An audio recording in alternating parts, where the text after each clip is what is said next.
I really thought that this would be a cool video to share. And this was from a game that I played.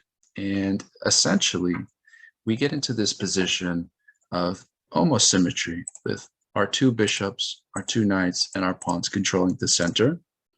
And what we're looking at right here is a way pretty soon here how to break into the castle.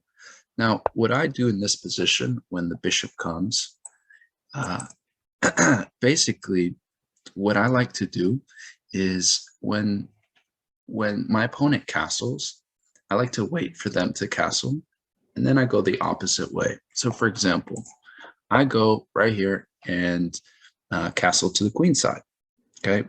Now, what this does, I have two options. I can go to the queen side or to the king side, but I go queen side, and my opponent actually makes a trade. Now, this may make sense because a bishop is actually worth the same as a knight, but what happens is now the G file is open.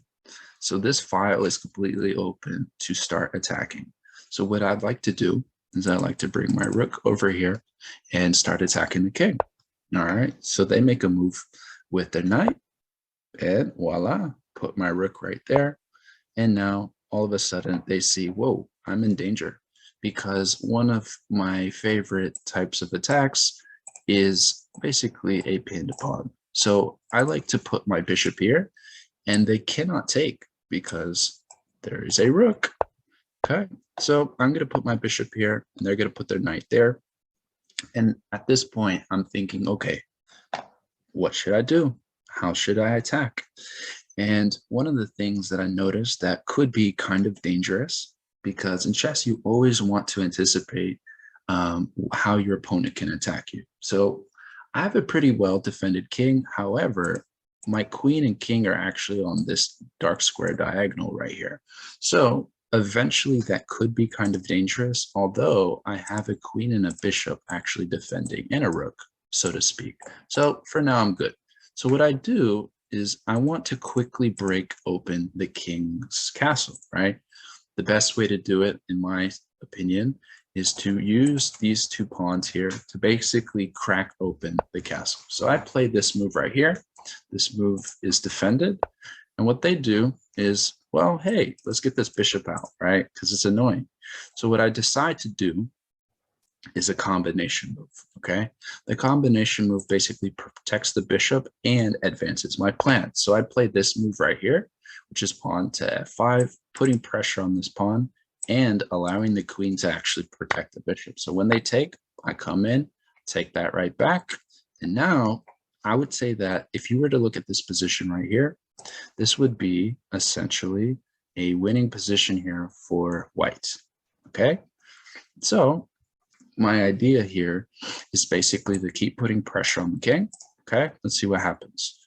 And at this point, the knight comes back. Nice little maneuver here to try to defend, but we attack. They go ahead and attack, and the next move is actually checkmate. Now, what I figured out is because I had my rook here, I can take this pawn here, and this is the only defender. However, I actually have a bishop here pinning. So this is a checkmate. 17 moves. So what I wanted to kind of share besides that is that I've been kind of working on a chess personality quiz, something that I want to kind of develop, and I kind of wanted to ask for some help.